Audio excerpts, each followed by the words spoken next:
Vida longa e próspera comunidade escolar, começando mais um AL Podcast, audaciosamente indo onde nenhuma escola jamais esteve. Eu sou o professor Felipe Fraga, diretor da Escola André Leão Poente e mediador, pelo menos, desse episódio do AL Podcast.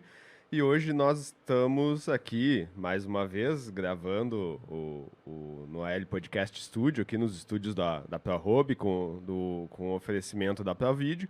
E hoje a gente tem a felicidade de receber um ex-aluno da escola, o Bruno Lara, que inclusive foi meu aluno. Desculpa qualquer coisa aí, Bruno, eu estava começando na vida como professor ainda na época, né?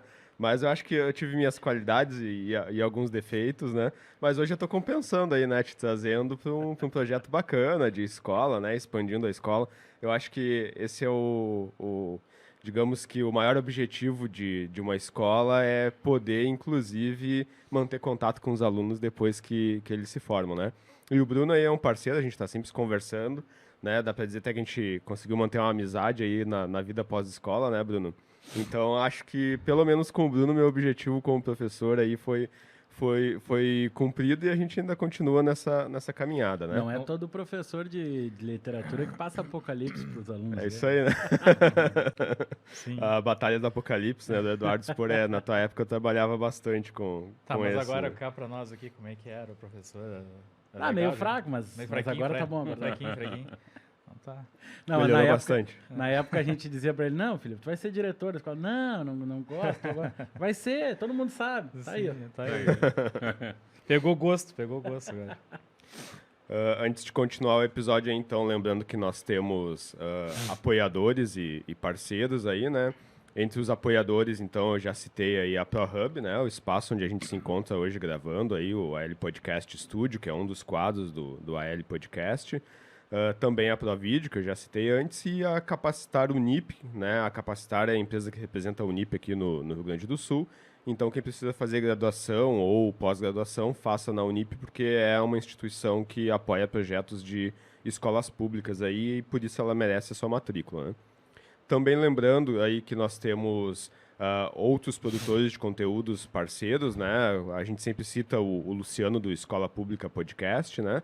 E também o Viegas, que é nosso parceiro aí no L Podcast Studio, né? No canal do professor Viegas, lá vocês encontram também os 3 Mosqueteiros da Educação, o outro quadro do L Podcast, que é o L Podcast Live aí, que nós estamos de férias no momento, mas vamos voltar aí até o final do mês. Voltamos em breve. Em breve estamos voltando, então. Alguns episódios acredito que até venham a ser gravados no estúdio, outros no formato de live também, né? A gente vai explorando aí os episódios, O professor né? Viegas é uma celebridade, né? Entre os professores. Eu acho que ele dá autógrafo na rua aí, todo mundo conhece. Capaz, só na fronteira aqui, só na região aqui. Ele, além de fazer tutoriais, ele é conhecido como incendiário, que ele botou fogo no diário de classe. Abafa o caso. E a furadeira também, né? E a furadeira, né? Ele destruiu um diário de classe, ele vingou todos os professores. É o sonho de todo professor. Vai, custou pegar fogo. Então, além do professor Viegas, estamos aqui com o colega de sempre, aí, o Rodrigo, que é o parceiro de todas as horas, aí, além de tudo, escreve as nossas pautas, né? Então, as últimas pautas, inclusive a que a gente vai gravar hoje, o Rodrigo é que produziu, né? Então, é o nosso escritor principal, né? Mas, então, nós convidamos o Bruno hoje para conversar aí principalmente sobre jornalismo para a internet, sobre produção de conteúdo para a internet também, porque o Bruno é jornalista, né, formado, mas nós vamos deixar o Bruno mesmo se apresentar e depois a gente volta a conversar. Na verdade, eu sou formado pelo ALP, né, porque é incrível, cara.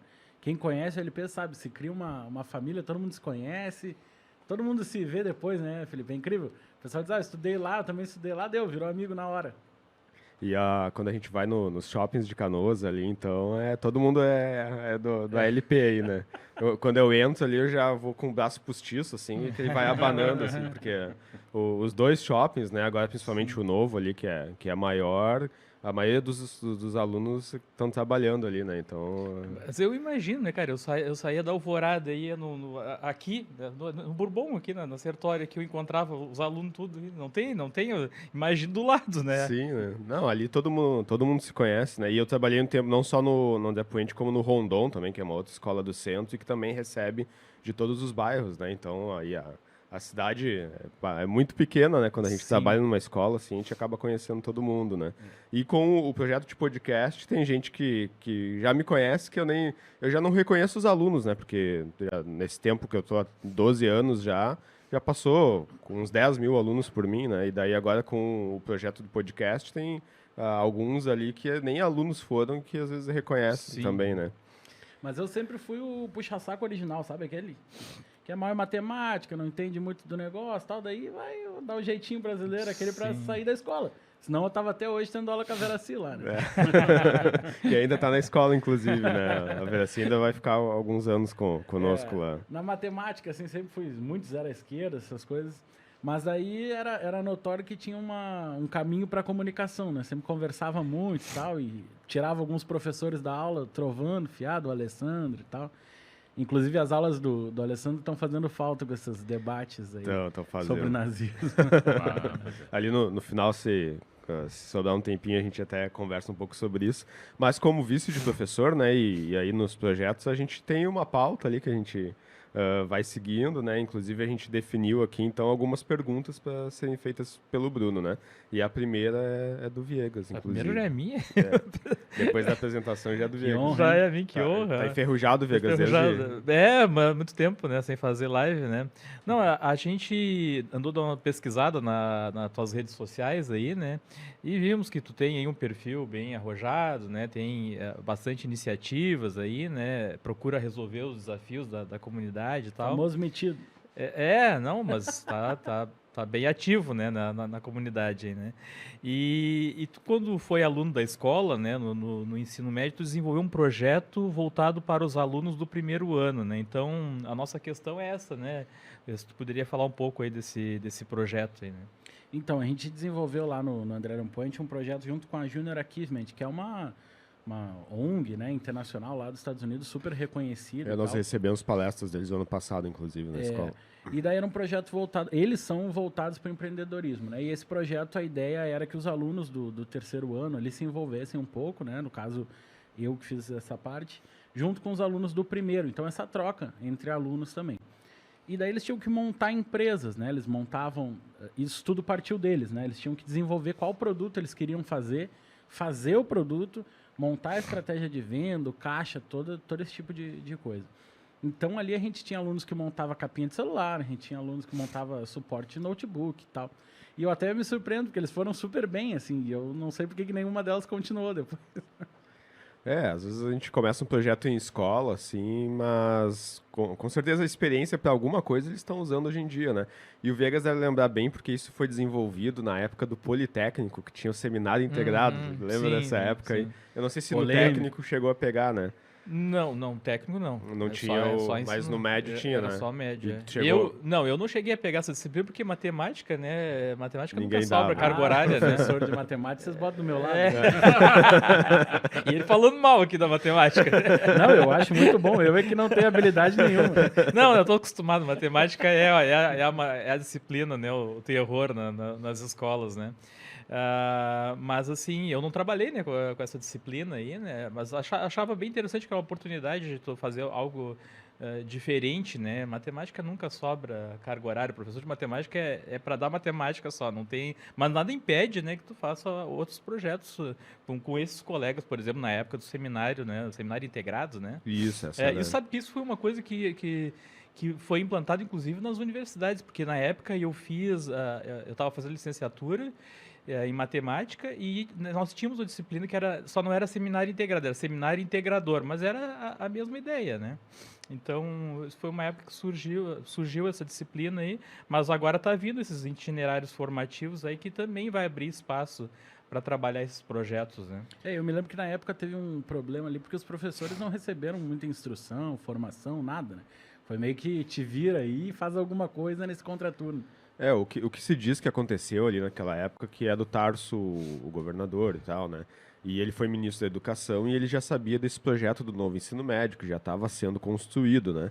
E daí ele meio que se adiantou e colocou aquilo que está chegando agora como novo ensino médio, né? Então era meio que os itinerários Sim. formativos ali que chegaram como seminário integrado, né? A única coisa é que algumas escolas, acho que a maioria, inclusive, era no turno inverso, né? E o Bruno era um que não saía da escola, né? Aí ele tava lá, estudava de tarde, mas estava de manhã lá. Não sabe que lá no Feijó não, né? Lá no Feijó era no turno Era no era turno mesmo, era né? no mesmo turno. É, e alguns Tanto que casos... tiraram, né? Na época teve um pouco de chiadeira que tiraram a carga horária de algumas disciplinas, né?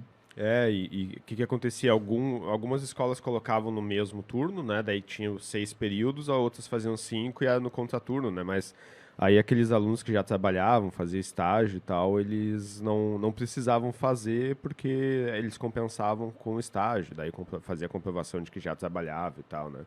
Mas eu me surpreendi na época com a qualidade de alguns produtos, sabe? Eles faziam aquelas almofadinhas de colocar o notebook em cima, sabe? E, cara, ficava assim, não Legal. perdia nada para as que se vendia no mercado, sabe? Sim. Inclusive o Chromebook veio numa dessas hoje que Ó, tinha viu? na escola lá e eu uso, né? Olha Pra aí. te ver, né? Uma Se coisa... durou até hoje é porque era bom. Sim, uma coisa vai fazer 10 anos já, né? Vai. Que tem... Pô, imagino. É bom mesmo. Vai lá, Rodrigão, então... Bom, prazerzão te receber aí, Bruno. O prazer viu? é todo meu. E dando sequência a essa questão aí que até foi colocada inicialmente pelo Viegas e tal, né? A gente já está falando sobre educação, né? E a gente também viu quando pesquisou o teu perfil que tu teve um engajamento na tua vida universitária, né? Atuando inclusive como integrante do diretório central dos estudantes na tua faculdade. Então eu queria que tu falasse um pouquinho para nós sobre a vivência que tu adquiriu nesse período, assim, os desafios que tu teve, né? O que mais te marcou nesse período enquanto tu atuou nessa empreitada aí. Eu sempre tive um perfil meio voltado para a política, assim, o Felipe sabe bem, atuando de várias formas e tal.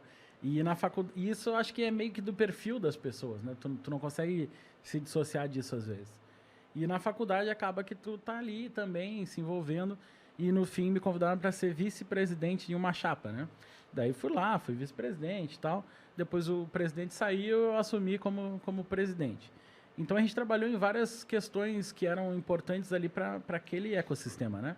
Como, por exemplo, o transporte da faculdade até o trem, que era um motivo de assalto e tal. E no fim acabou que os professores também usavam. Então eram serviços bem importantes. A gente recebia ali uma verba da instituição. E no fim eles se beneficiaram muito, porque a gente fazia sala de jogos, a gente fazia um monte de coisa que era interessante, né, para eles também. E eu me lembro que essa experiência foi interessante para quem fazia parte, né? Porque eu assumi de vice para presidente e a minha vice assumiu de presidente também. Eu brinco até hoje, Rafaela, que foi um golpe isso daí que tu me deu. No Brasil é previsto, né, cara? Porque muitos dos presidentes acabaram com o vice virando presidente, né? Ou porque o presidente morreu, porque foi impeachmentado, né? Então já estava previsto, né? cara, a situação devia ter do ficado governo. E os vices depois acabam virando diretor, né? Sim, acontece bastante, né? Te prepara, Rodrigo. Eu digo, quando o Rodrigo assume aqui a mediação, né? Inclusive hoje a gente vai gravar 2 episódios, né? Isso aí. No mesmo dia a gente tá Tu gravando. já tá Aí preparando ele, já. Já passei Já a sentiu, bola, né? Sentiu, já. Mas foi uma experiência muito legal, assim, porque tu recebe demanda dos colegas, né? Tu tá ali numa posição de representar os colegas e tu também tem que ter uma relação com a diretoria. Então acaba que tu faz esse meio de campo e é uma experiência bem interessante, assim. Mas, então, Bruno, quando tu estava fazendo a graduação em jornalismo e tal, tu chegou a receber um prêmio aí de jornalismo do Ministério Público, né? Na categoria reportagem universitária e também o prêmio Ari, Banrisul de jornalismo, né? Para quem não é dessa área de jornalismo, inclusive, eu sou totalmente ignorante, né, nesses prêmios aí, né? Então a gente queria te dar uma oportunidade de falar, né, qual foi o projeto que tu inscreveu para esses prêmios e tal, como é que funciona para se inscrever, como que é a escolha, né? E também de como tu te sentiu de ter sido agraciado com esses prêmios aí, né? Isso motiva muito, né? Essa história de prêmio aí para quem é aluno e tal, funciona muito bem. Na verdade, era um trabalho em grupo, assim, que foi nos proposto e tal, e a gente resolveu falar sobre moradores de rua. Então a gente foi atrás e fazer aquele trabalho de campo mesmo, ir lá, conversar, ver, cara, por que tu tá na rua? O que te trouxe até aqui? Tu quer sair, não quer sair? E a gente descobriu várias coisas, assim, que para nós eram completamente inéditas, assim. Tinha pessoas que estavam na rua porque queriam estar na rua e não querem sair de lá. Elas estão lá por opção. Então, não é aquele... Muita gente tem aquela impressão de que não, tem que tirar as pessoas de lá. Não, tem gente que está lá porque quer estar lá. Tem muita gente que saiu por causa da família, tem muita gente que saiu por causa de questão sexual que a família não apoiava. Então, assim, o mais diverso. A gente viu muita solidariedade. Tinha gente que a gente entregava, o cara estava ali morando na rua, a gente entregava roupa, um saco de roupa, e eles diziam, não, eu não preciso, dá pro fulano ali que mora do lado, porque ele precisa mais do que eu. Então, tu via assim, pô, chocava, né? E esse trabalho foi desenvolvido com um grupo muito grande de colegas, ali com a Evelyn, com o Wagner, que era o nosso diretor na época, inclusive recebeu 500 prêmios do Wagner, um baita jornalista já. E a Vanessa, vários outros, a Sara era a nossa professora. Eu sempre fui, né, o puxa-saco original, então tem que falar na professora. E a gente desenvolveu outros projetos como revista também, mas esse nos marcou muito porque a gente ganhou os 2 principais prêmios do Estado, né? A ARI é a Associação Rio Grandense de Imprensa e o Ministério Público do Rio Grande do Sul, são 2 instituições muito reconhecidas, né? E a gente ter ganho esses prêmios é de colocar no quadro e entregar para a mãe. Massa. E eu acho que quando tu te apresentou, tu não falou sobre a GBC, né? Que hoje tu atua aí na GBC, né? Que é um portal de notícias da região metropolitana, principalmente Canoas, que é a cidade onde nós moramos. Então é onde o Bruno atua hoje, né? Que é exclusivamente jornalismo para a internet. Inclusive a gente depois, nas próximas perguntas, vamos se debruçar mais sobre essa temática aí. Mas a segunda do Viegas agora, então... Bom, em 2013, né, tu atuou como professor voluntário do projeto Mais Educação, né, em uma escola de ensino fundamental, né. Até eu ia te perguntar como é que funciona isso depois eu sigo na pergunta, né, mas como é que funciona isso para te ser voluntário? Tu chega lá na escola e eu quero ajudar aí e tal, e já pode ou tem que ter um processo mais burocrático para... Não era um processo muito burocrático, não. Senão existia uma formação, coisas desse tipo. Tu chegava lá, tinha que estar cursando, tinha que ter alguma coisa, obviamente, para aquilo que tu está te propondo, né? Mas era uma ideia de contraturno, assim como o da Junior Achievement lá. Até eu acho que por isso que eu topei aquela ideia lá antes. Sim. Mas a ideia era que tu tivesse uma atividade extracurricular no outro horário, né? E daí tinha professor de judô, professor de sei lá o quê, dando oficinas, né?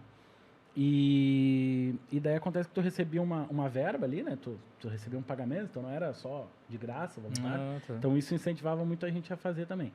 Só que é complexo, assim, para quem não tem a vivência de professor, quem não sabe fazer isso, né? Porque você está numa sala ali com 30 alunos, 25 alunos, crianças pequenas, né? Então, tem aquela outra visão, né? Tu tá do outro lado agora, né? Não, e é muito complexo, assim, porque, sei lá, eu nunca tive essa experiência, eu nunca tive essa formação, né? Então, tu controlar ali 25 pessoas para fazer um jornal online, que era o que a gente fazia na época, saía alguma coisa, mas era bem complicado. Bom, aí continuando a questão, né? Então, tu foi assessor da vice-prefeita Gisele Wecked, de 2017 até 2020, né? E tu também participou de políticas públicas que visaram a redução do déficit de vagas da educação infantil, né? Colaborou também com a implantação da plataforma Google for Education. Isso me chamou a atenção, né? Porque a gente trabalha lá na SEDUC com o Google for Education, né? Mas isso, então, a nível municipal, né? Nas escolas municipais de Canoas, né? Então, como é que tu avaliou essa importância, né, da educação na tua vida? E qual o teu esforço para que mais pessoas tenham, né, acesso a essa educação, né? Eu trabalhei junto com a Gisele, ali, que era vice-prefeita, né? Junto no governo do prefeito Luiz Carlos Busato, né? E ela tinha muito esse olhar para a educação. Ele até falava que ele, como arquiteto, cuidava da estrutura e ela da alma. E ela é advogada, né? Sim. Não tem nada a ver com a educação, mas ela tem esse olhar. Então, todos esses 4 anos que ela esteve por lá, ela focou nessa pauta. Então, a gente teve ali alguns avanços, como eleição direta para diretor de educação infantil, que não tinha antes e agora também não tem mais, mas enfim, foi um avanço na época. E o Google for Education foi uma coisa interessante, porque a gente foi atrás, eles foram lá para São Paulo, fizeram aquela reunião, conheceram e tal. E é um projeto grande, né? Porque tu instalar isso numa escola particular, numa universidade, já é um trabalho grande, né? Imagina Sim. em 84 escolas. É complicado. E eles colocaram como meta instalar nas 84 ao mesmo tempo. Não foi assim, vamos fazer aquele piloto, deixar funcionando bem e depois... Não. As 84, então, foram contempladas com projetos, receberam o carrinho com os notebooks, com os Chromebooks, na verdade. E foi um trabalho de divulgação muito grande, um trabalho com a imprensa, um trabalho para que os professores entendam o que é. Todos os professores foram receber formação também de como usar, como fazer e tal. E isso é muito interessante. Uma sala Google nas escolas também, que tem aquele ambiente Google diferente, com puff, com não sei o que e tal. Então, eu acredito que foi um avanço, assim. Até as crianças acabaram não usando muito, porque quando terminou o projeto, a gente já estava em pandemia, né? Sim. Então, acaba que muita gente foi conhecer essa história só agora, que estão voltando para o presencial. Mas, assim, o que levou vocês, a prefeitura, a se interessar pelo Google for Education? Porque eu vi ali 2017, eu não sei se começou nessa época ou foi depois. Foi depois. Foi depois, tá. Porque lá na Seduc, aqui no estado, né, começou em 2019, né, Rodrigo, Sim. a implantação do Google for Education, né? Eu até ia te perguntar se vocês chegaram a conversar com o governo do estado, mas acho que vocês começaram quase ao mesmo tempo, né? Não, mas houveram conversas. Houveram claro, conversas claro. com o governo do estado também. A gente serviu de exemplo, né, para o estado. Outras prefeituras vieram ver o que a gente estava fazendo e tal. Porque era realmente inovador, né? A gente conheceu, eles foram até lá, então nem tinha nada aqui para a gente olhar.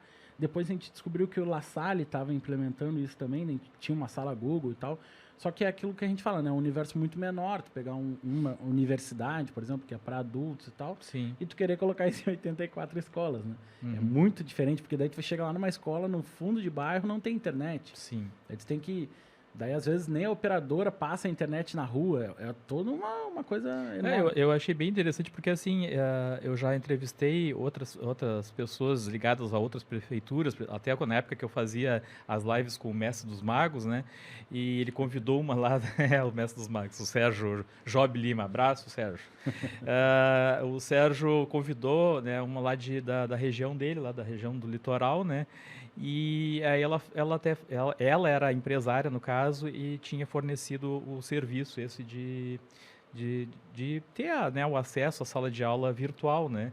E, então, assim, a maioria das prefeituras aqui no estado não usam o Google for Education, elas contratam, né, outras empresas que fornecem um serviço, né? As escolas particulares também, a maioria, né? Então, assim, é interessante que uma prefeitura também adotou o mesmo sistema, né, do que o estado, né? Isso é muito interessante porque o aluno tem contato com as coisas que são atuais, né? Sim. Vai usar o Docs lá do Google, não é o que já fica salvo em nuvem e tal. Claro. Porque daí o cara tem contato, às vezes, com o Word lá, numa máquina mais ou menos, no 2007. Daí já recebe um arquivo mais atual, já não consegue nem abrir. Fica aquele negócio todo, entendeu? E eles já tinham acesso ali a tudo que o Google pode oferecer com toda a segurança de pesquisa. Por exemplo, se o aluno... Eu me lembro que a gente comentou muito na época que se o aluno colocasse bomba no Google, por exemplo, apareceria uma bomba de chocolate. Sim. Tem toda uma mecânica diferente, né? Eu não tenho nenhum vínculo com a Google, né? Mas, assim, a educação tem o acesso gratuito, né? Tanto que tem a Microsoft também tem, né? O Office 365 tem, agora a gente está até fazendo um estudo para implantar lá na Seduc, né? Da Microsoft, né? E para a educação, para os outros órgãos todos é pago, né? Para o IRGA é pago, a SPGG é pago, a Seduc, né? A educação é gratuito. E o Google for Education também, né? E o Office também, a Microsoft também tem um sistema assim gratuito para a educação. E até eles têm uma classificação, né? E1, vários planos, né? E1, E2, E3, F1, F2 e o da educação é o A1, que tem as mesmas funcionalidades do E1, que é pago, mas para a educação é gratuito. Eles têm agora também até o Classroom da Microsoft, né? Que é meio que interligado. É o Microsoft Teams, né? E daí ele é tudo videochamada, Classroom, tudo junto ali, né? Sim. E é muito interessante porque o Google ele dá todo um suporte, assim, sabe? Uhum. O gestor da América Latina teve em Canoas, trouxe o Ives Urquiza, se não me engano, que é embaixador do YouTube no Brasil. Então, eles trazem toda uma estrutura para conversar com o prefeito. A gente fez um evento para todos os professores no Parque Shopping Canoas, para explicar como ia ser, para trazer a experiência, aquela coisa de telão, bonito e tal. Sim. E dar um novo gás, assim. Vejo que todo mundo ficou bem empolgado com a nova ideia. Isso que ele falou, eu posso confirmar lá, porque a gente trabalha direto com o pessoal da JetEdu, né? E qualquer dúvida que a gente tem, tu entra em contato com eles e eles prontamente te ajudam, né? Não é Era porque com a não é JetEdu porque lá, não é porque é para educação, né? Não é pago, né? Que eles te dão atendimento na hora. Então, realmente eu não entendo por que outras prefeituras escolhem pagar, né, um serviço se tem da Google, tem da Microsoft. Mas né? eu me lembro que teve um investimento bem grande em notebooks, né? Em Chromebooks, na verdade. Os carrinhos, os Chromebooks, esse era o único custo que tu tinha. Assim, alguma coisa tem, né? Alguma coisa eles querem vender, porque afinal eles, né, vivem disso, né? Inclusive agora a gente está perdendo, né, no Meet a versão de gravar, né? Sim. Não vai ter mais essa Já funcionalidade. sumiu, inclusive. Já sumiu. Eu tô com uma conta experimental lá, a conta Plus, que ainda grava. Grava pelo OBS, que é de graça. Né, quem sabe, né? Mas o problema é que a maioria dos professores não sabe, né? Então tem que ser fácil, né, o acesso. Que uma das coisas que aconteceu, que eu notei durante a pandemia, é que eles liberaram muitas funcionalidades exatamente por causa da pandemia, né? Que não existiam antes, eles foram colocando, Sim. até para dar aquele gostinho, né? Olha como é que é, agora vocês vão ter que pagar, porque né, Sim, é um sim. mercado, né? Esse negócio do Google é interessante porque ele desperta o empreendedorismo também. Mas uma história que a gente ficou sabendo é que eles detectaram lá no Nordeste um aluno que ele montou uma Netflix caseira. Porque o acesso é ilimitado, Claro, a sim. quantidade de dados. Não é aqueles 15 GB de drive. Então o que ele fazia? Ele baixava um monte de filme, mas um monte de filme, série, coisa arada, e daí deixou uma nuvem enorme. Agora ele vai ter que pagar. E ele vendia para os colegas. Então é empreendedorismo puro. Sim. Isso acontece bastante, né? Com limitado. A nossa agora, conta também é limitada. Né? Isso aí, uma vez tinha um colega meu que disse, vamos fazer um curso usando o Google Sala de Aula, né? E aí, na época, a gente ficou com essa dúvida. Tá, mas e se a gente ganhar dinheiro com isso, vender o curso, não vai causar algum problema? Porque, afinal, ele é usado para educação de forma gratuita. Não sei se o que esse teu amigo fazia era legal, meu né? amigo não, só fiquei sabendo da história. Depois cobra a conta de mim. Se era legal ou não, né? A gente não sabe, né? Não sei Sim. se poderia dar um problema ou não, né? E essa questão de implementar nas prefeituras o Google for Education, tu estava falando que entrevistou pessoas que trabalhavam no município, então tu teve uma amostra disso, né? Mas eu notei bastante que os professores que a gente tinha na escola, que trabalhavam também no município, principalmente de Canoas, mas a gente tem muitos professores de Esteio lá também, Esteio eu sei que também implementou. Quando chegou a pandemia, eles estavam muito mais preparados a utilizar as ferramentas Google, exatamente porque eles foram incentivados no município, né? E os professores que a gente teve mais que ensinar algumas coisas eram aqueles que trabalhavam só no estado. E no estado até foi implementado, mas muito mais devagar, assim, né? Porque o e-mail @educar a gente tem desde 2015, 2016, né? Que chegou pra gente utilizar. Já era as ferramentas Google for Education, né? Só não tinha aquela proximidade de ter uma empresa, que nem a GetEdu, dando aquele suporte, né? Por isso que as prefeituras, elas contratam a empresa, porque daí é muito mais fácil para dar formação e tudo, né? Porque a formação o Google dá, mas é por vídeo. Você tem que ir lá e assistir o vídeo e tal, né? Tem que procurar lá, Google for Education e tal. E se contratar uma empresa, ela mostra tudo, né? E no início os professores estavam muito engatinhando, né? Porque nem todos, a maioria dos professores eram migrantes digitais, não tinham muito contato. Hoje, às vezes eu tenho que ensinar ainda a professora a anexar no e-mail algum arquivo lá, porque eles não acham o clipezinho ali para anexar, né? Ligar o projetor é clássico. Sim, imagina. Eu digo muito que eu virei diretor. Sempre tinha um aluno profissional em ligar. Sim, eu digo muito que eu virei diretor por causa disso, que me chamava o tempo todo para ligar projetor e alguma coisa lá assim. na O escola Felipe era o também. nosso aluno da tecnologia. O Bruno lembra que às vezes eu tava dando aula, batia um professor, tu pode me ajudar lá com a caixa de som? A caixa de som na escola até hoje é um problema, né? Eu também, seguidamente me chamava na sala. E daí tu vê que os professores que trabalhavam no município estavam bem mais preparados, né? Tanto que no estado, a gente estava conversando em off, é agora que tá chegando os Chromebooks, né, e tal. E no município já tem, antes mesmo da pandemia, alguns já tinham, né? Então os professores estavam mais preparados, né? Aí é uma outra experiência, tanto que nas escolas de Canoas e Esteio também, tu vai na frente da escola tem uma placa, ferramentas Google for Education e tal, né? Legal. As do estado ainda não tem isso. Pode ser que chegue em algum momento também, né, de ter essa parceria mais próxima, assim, com as ferramentas, ou até daqui a pouco vai migrar para a Microsoft, né? Porque Aí, eles também estão aí entrando... entra uma outra questão, né? Tu imagina a polêmica que dá botar uma placa do Google for Education na porta da escola. Ah, sim. Né? Aí entra, né, toda a No questão estado política. tem mais, né? tem mais isso. Tem mais né? visibilidade, né? Apesar de que hoje a placa na frente da escola é pouca gente que vai ver, né? Mas hoje todo mundo já utiliza as ferramentas Google e posta, já tá pode todo mundo vendo analisar nas é redes besteira, sociais, né? Mas tu sabe que sempre Não tem mais né? muito como fugir disso, não, né? Bueno, antes de passar para a minha pergunta, eu só queria fazer uma colocação, já que vocês falaram agora há pouco sobre o Junior Achievement, né? E eu participei lá por 2007, 2008 como voluntário num projeto que eles desenvolveram na época, que eu acredito que eles estejam conduzindo esse projeto ainda hoje, mas eu penso ser um projeto bem importante, principalmente agora nesse contexto pandêmico que a gente vive, que era um projeto chamado As Vantagens de Permanecer na Escola. Então, o que aconteceu?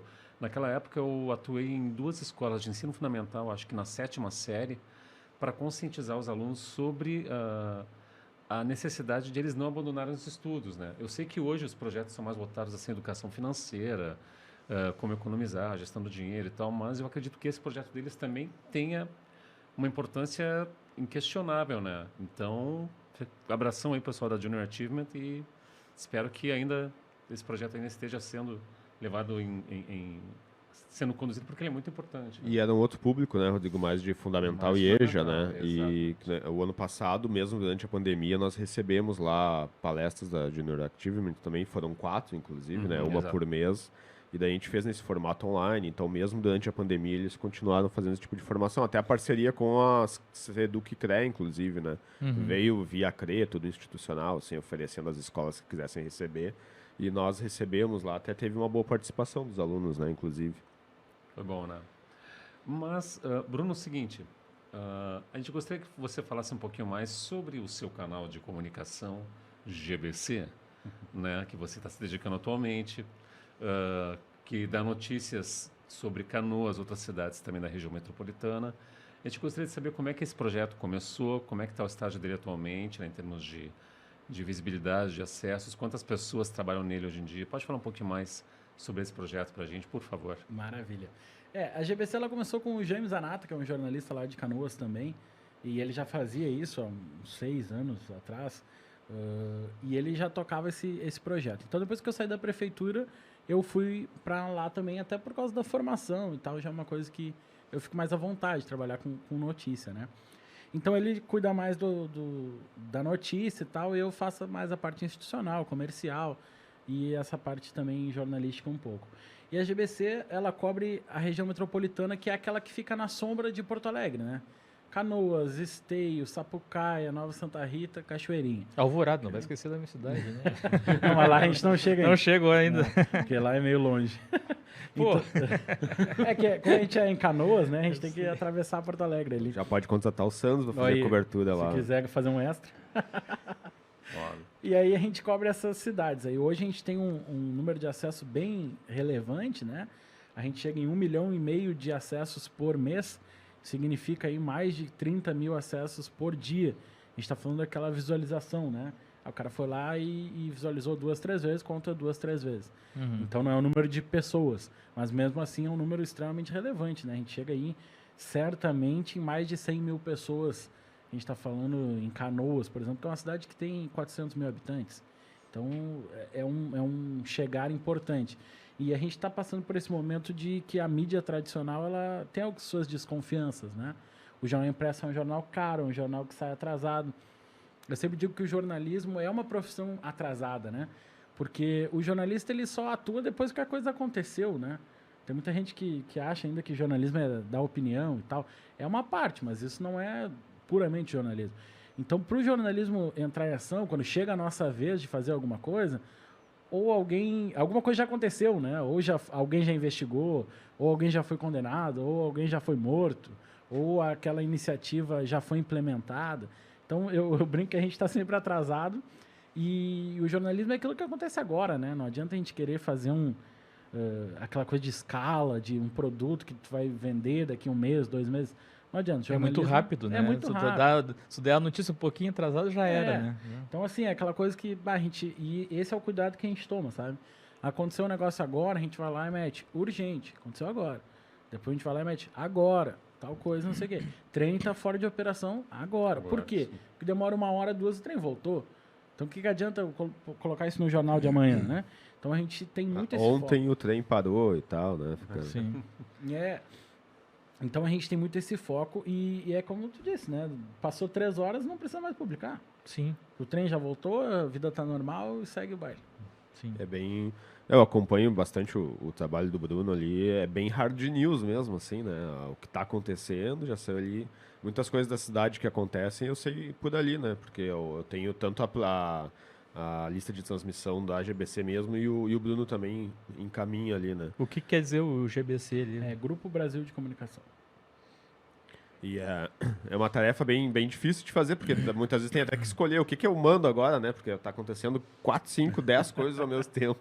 E não sabe. E quando a notícia recém aconteceu também, para saber ser fidedigno com o que tá acontecendo, tem que ter todo um critério ali, né? Pra se fazer isso. Tu não vai, claro, não vai dizer as fontes, né? Mas como é que tu busca essas informações para tê-las bem chega rápido? por tudo que é lugar. Pela porque internet? Ou alguém te vai te passando? a gente chega muito longe, né? Sim. Então acontece que as pessoas veem e nos mandam. Às vezes chega da polícia, às vezes chega da vítima, Sim. chega de vários lugares. Deve ser mais ou menos. Eu escuto muito rádio, né? Eu sei que o Felipe também, né, gosta de rádio. E às vezes a gente tá no trânsito ali, uma pessoa manda, né, pelo WhatsApp ali, tá tudo trancado aqui na Sertório, por exemplo, né? E aí já na hora o cara já diz, o fulano aqui avisou, né? Então acredito que mais ou menos isso que acontece. Geralmente é assim. E é por isso que o jornalismo ele tem que ser profissionalizado, né? Tu tem que ter um cuidado. Porque o que a gente aprende na faculdade faz falta para muita gente é que todo mundo que te passa uma informação tem um interesse, né? Sim. Tu tem que saber disso. A pessoa que tá te passando aquilo, ela não gosta do vizinho. E daí ela viu que o vizinho foi preso, ela é a primeira a te mandar. Sim. Mas esse, por exemplo, do trânsito, talvez porque ele queira que tu fale o nome dele. Lá, o Viegas lá tá me dizendo tal coisa. Disse meu nome na rádio lá, né? Então, às vezes não acontece o interesse muito, seria esse, né? Não acontece muito no hard news, mas tu vai ver depois isso acontecer na política, por exemplo. O vereador, o assessor do vereador vai lá e diz, o outro vereador tá sendo investigado não sei do quê. Tá aqui o processo. Sim, sim. E se tu entra na onda ali, se tu não conhece o interesse de cada um, aí é... Se é uma notícia rápida, tu não tem como correr atrás da veracidade, né? Porque tu vai correr atrás, já passou a notícia. Mas é isso que transforma, é isso que diferencia o jornalista do cara que publicou no Facebook, né? Sim. Por isso que a gente toma um cuidado sempre de... Tu conhece as fontes. De fazer 2 coisas. Uma matéria inicial, que é aquela... o cara foi morto a tiros no bairro tal, em Canoas, tal hora. Matéria inicial curta, o cara morreu. Depois a gente investiga. Se o cara tinha antecedentes, se foi uma disputa de tráfico, se sei lá, teve um feminicídio em Canoas na última semana, era um ex-namorado dela e que era o principal acusado. Mas até chegar nisso, a gente precisa confirmar com a polícia, a gente precisa não sei o quê. Então, no início, a gente não diz isso. Foi o cara. Né? Porque a gente precisa toda uma credibilidade, né? Eu acompanho muito jornalismo, né, de futebol, né? De esportes, né? E os caras, como é que eles conseguem as informações, né? O cara tem acesso a um jogador, ou tem o cara da limpeza lá dentro, né, do Beira-Rio, lá da arena e tal, né? Que passa, vocês têm esse tipo de fonte, claro, tem essas fontes confiáveis? Sim. O cara que dirige a SAMU, o cara que é o diretor não sei da onde. Tá.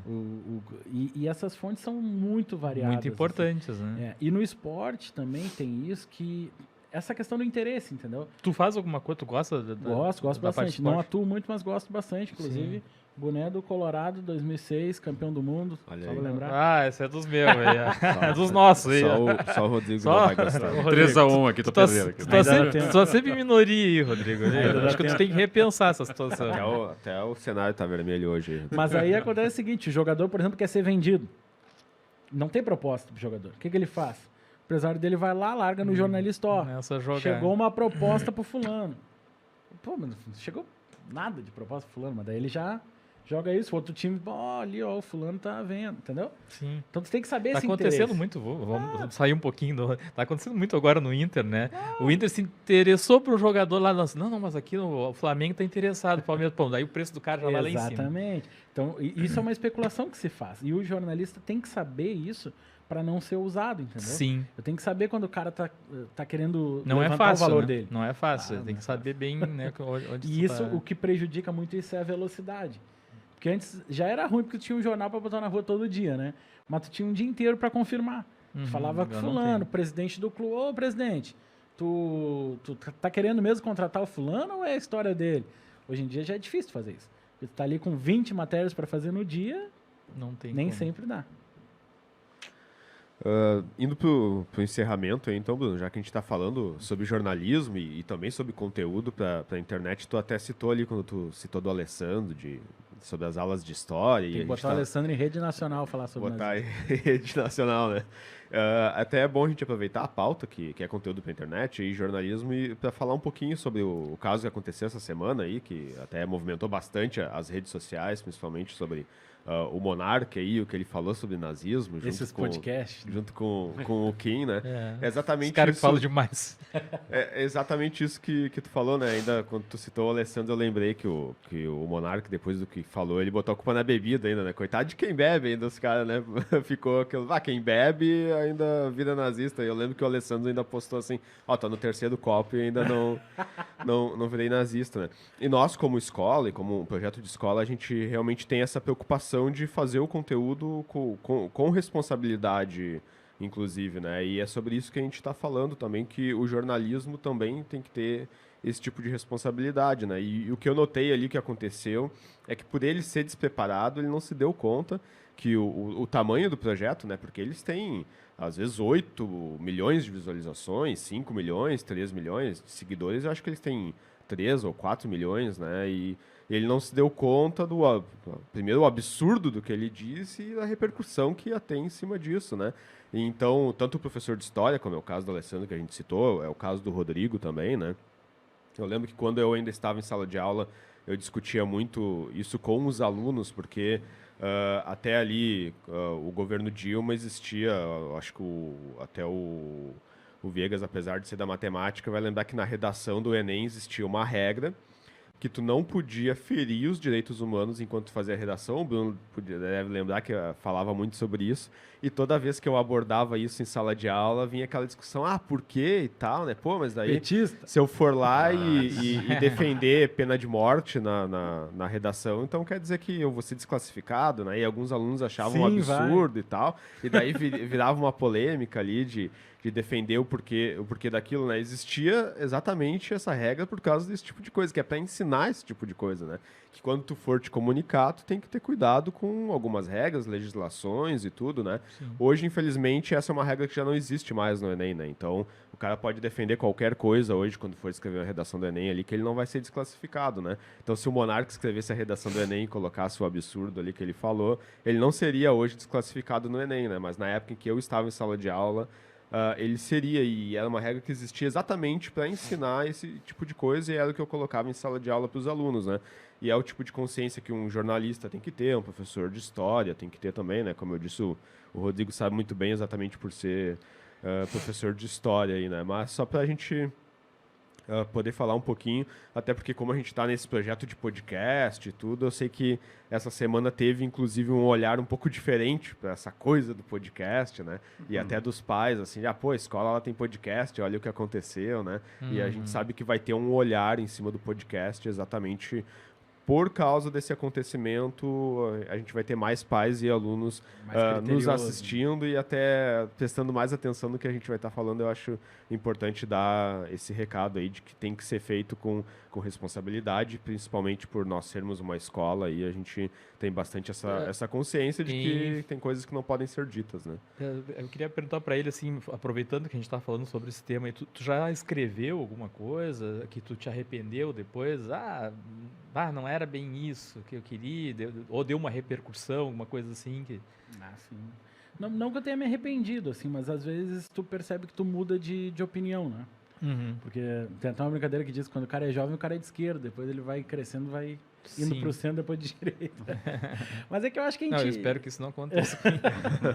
Não, mas eu percebo assim que a gente vai mudando de opinião. Às Sim. vezes eu escrevi algumas coisas, umas colunas de opinião num jornal em 2015, que eu já não sei se eu penso igual, assim, sabe?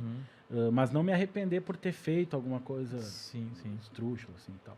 Mas eu acho que a gente está vivendo também um momento de muita falta de profissionalização, assim, sabe? Muito amadorismo, assim, e isso sendo incentivado, assim, pelo governo, pelas autoridades, pela sociedade, enfim, porque a sociologia, a filosofia explicam, né? Tu vai pegar lá, Castells vai te dizer da teoria das bolhas, tu vai pegar, sei lá, a teoria da sociedade líquida de Bauman.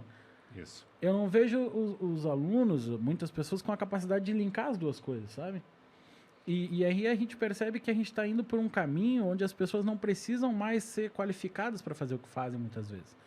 Então lá o Dr. Enéas dizia nas eleições, para ser presidente não precisa de nada, para pilotar um voo precisa de horas de voo, para ser médico precisa de horas de não sei o quê, para ser professor tu precisa de estudo. E eu faço uma adaptação da frase, para ser jornalista tu não precisa de nada? Tu não precisa de formação para ser jornalista? Sim. E hoje não precisa.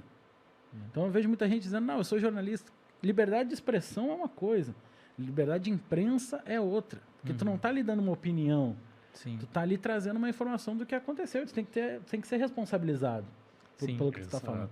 Tanto é, e isso é tão importante que a primeira emenda nos Estados Unidos, que as pessoas gostam muito dos Estados Unidos, como referência, a primeira emenda é a liberdade de imprensa. Agora, todas as profissões estão passando por isso, né? E isso faz parte da globalização, faz parte dessa facilidade que a gente tem hoje de comunicação, né?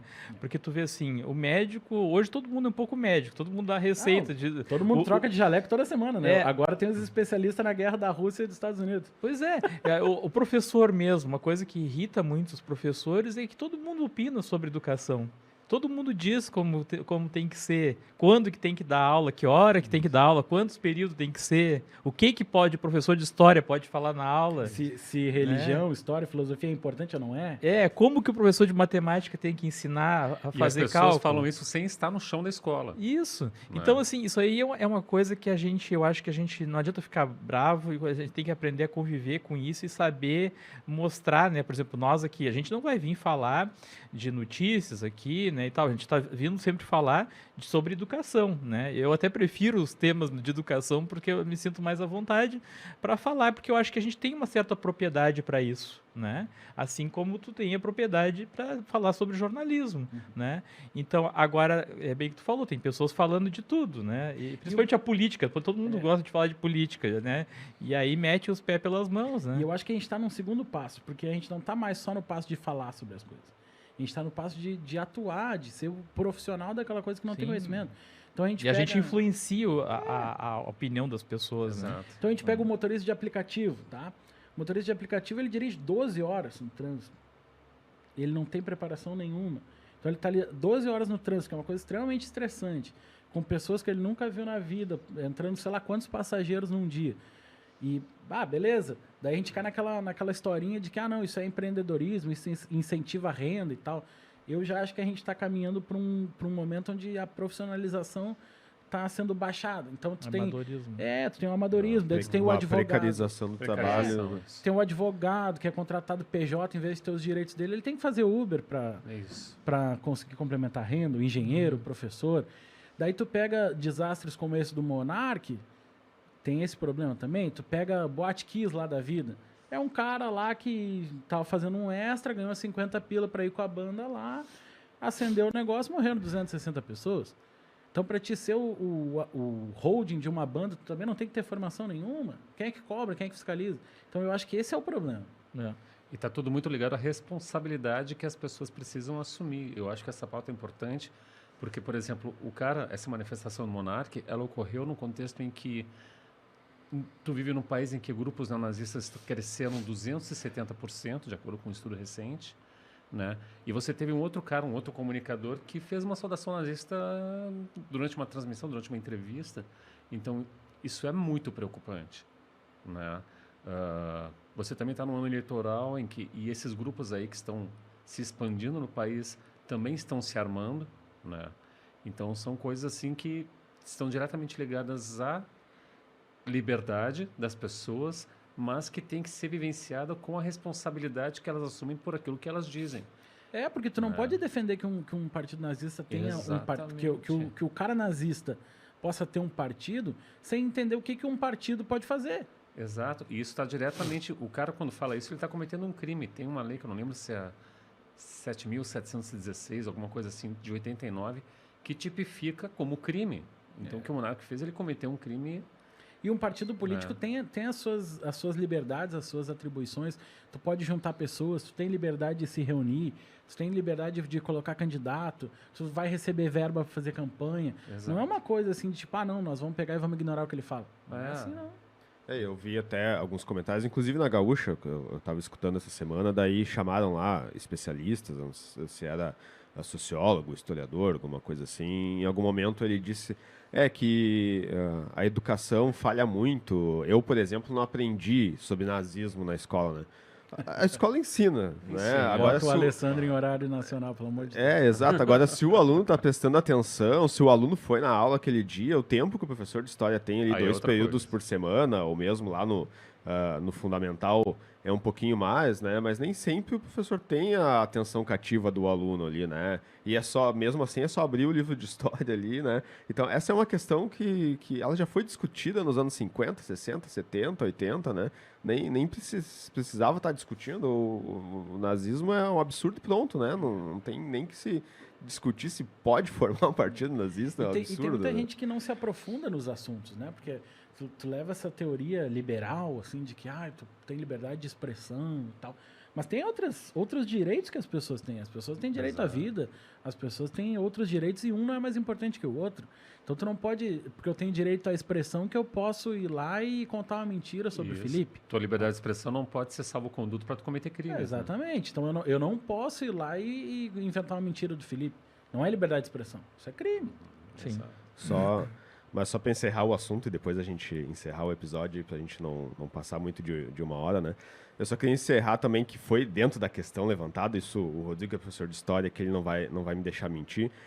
Pelo menos não mentir sozinho. Não mentir sozinho, pelo menos, né? Sim, até porque, né? Sabe como é que é? Porque falta não justificada. Se estabeleceram, e isso as pessoas confundem muito comparações, por exemplo, nazismo e comunismo. Mas por que nazismo não pode e comunismo pode? Nós temos partidos comunistas, tem o PCB, o PCdoB e tal, né? É porque dentro da filosofia, digamos, nazista, da filosofia comunista, está na filosofia, no cerne do nazismo, matar pessoas, né? Nós queremos eliminar pessoas, judeus, pretos, gays, né? Então, dentro da filosofia nazista, esse é o cerne da questão, né? Agora, dentro do comunismo, já não, né? O comunismo é uma outra coisa que não tem dentro do comunismo matar pessoas. Comunistas e regimes comunistas fizeram isso, aconteceu, principalmente lá... Nem comer criancinha, né? Nem comer criancinha, no stalinismo, né? É a mesma coisa que no cristianismo. A gente sabe que dentro da filosofia cristã não existe matar pessoas, né? É o contrário disso. Mas a gente sabe que existiu uma Inquisição, então a gente não pode reduzir o cristianismo à Inquisição que matava pessoas, assim como a gente não pode reduzir o comunismo a regimes que matavam pessoas, né? Agora, já o nazismo sempre que existiu e está no cerne matar pessoas, né? E então, aí se encerra a questão. Nazismo e comunismo são muito diferentes. Isso né? é aquela falta de ir mais a fundo no assunto. Né? Fica muito exato, raso. E daí tu escuta lá o Rodrigo Constantino lá falando que é assim, deu. O nazismo é de esquerda. Tu faz o mínimo esforço comum lá e vou seguir o cara e deu, porque eu acredito nisso e é Bolsonaro e já era. Deu. Mas, então, já fazendo a minha fala de despedida, né? Eu fico muito contente, como eu disse lá no início, de poder receber o Bruno aí, né? Então, porque o Bruno foi meu aluno desde o primeiro ano, a gente então ficou 3 anos juntos na escola, né? Inclusive, eu estava lembrando hoje, tu te formou em 2013 ou 2014? Acho que foi 2012. 2012, né? Então, pegou todo esse período, assim, de efervescência, onde a coisa ia vir depois de junho de 2013 ali, né? E todos os acontecimentos Estava nas ruas que vieram, né? E então fico muito feliz de poder receber o Bruno aí, da gente poder conversar, de poder expandir a escola de alguma forma. Nós não estamos dentro da escola hoje, mas nós estamos numa escola expandida aí no no mundo virtual. Então, agradeço muito a presença do Bruno aí, espero que o Bruno venha fazer parte do AL Podcast, né? Até estando na mesa aí, até como entrevistador, talvez até como apresentador. Já fica o convite para ele ter um quadro dentro do AL Podcast, Tá a gente aceito fazer uma já. parceria aí com a GBC, inclusive, né? Faz tempo que a gente vem conversando sobre isso, vamos ver se esse ano a gente consegue colocar aí em prática, né? Mas daí os meninos fazem as falas de despedida e por último o Bruno, então. É um prazer ter conhecido o Bruno aí, queria te dar os parabéns pelo teu trabalho, pela tua trajetória e te desejar muito sucesso aí nessa tua carreira de jornalista e é isso. Prazer te conhecer. Bruno, prazer te conhecer também. E, inclusive, uma coisa que não foi dita ainda, o Bruno também tem uma participação bem importante no Instituto da Criança com Diabetes, né, Bruno? Legal. Então, é uma outra vivência aí que vale a pena a gente registrar aí, porque é uma coisa super importante, enfim, né? Te agradecer bastante pela tua presença aqui, né? Te convidar para voltar outras vezes, inclusive também como mediador, como apresentador, e porque tu precisares aí, a escola tá à tua disposição aí, meu velho. A honra é toda minha. Eu que agradeço por terem lembrado de mim. Espero não ter falado muita besteira aí. Se falei, corta, pelo amor de Deus. Não, já tem eu aqui no quadro, então não te preocupa. Tá tranquilo. A gente não é muito fã de cortar, não. E, Muito pelo contrário, a gente gosta que tenha, né? e no Instituto da Criança com Diabetes, lá eu também faço comunicação. E é muito legal porque tu trabalha com uma causa, assim, é uma coisa impressionante. O Instituto, ele atende 4.300 crianças com diabetes, tudo através do SUS, então não tem nenhum custo para as crianças. E quando uma criança descobre que tem diabetes tipo 1, é um choque muito grande, porque é uma coisa que fica pro resto da vida, né? Sim. É um tratamento super caro. Então, um kit inicial de diabetes lá custa R$518 e dura um mês. Então, é um tratamento caro. Então, o Instituto faz todo esse acolhimento. Lá tem todos os profissionais, com psiquiatra, com nefrologista, com endocrinologista, com enfermeiros e tudo mais. E também na primeira consulta o paciente já sai com o primeiro kit, né? Que demora ali um mês para ele conseguir receber pelo SUS e tal. Então é um trabalho excepcional que tem aí 24 anos, comandado lá pelo Dr. Balduino, pela Ana e pelo Falcão, que é o presidente lá, que era o jogador do Inter. Não. Pô, Falcão. Claro, Roberto Falcão. Show de bola. Só podia, né? Mas meu agradecimento aí, fico muito feliz de ter vindo aqui gravar com vocês e tá aceito o convite. Quando quiser é só chamar. Então tá, obrigado Rodrigo, obrigado Viegas, Valeu. obrigado Bruno e vida longa e próspera a todos.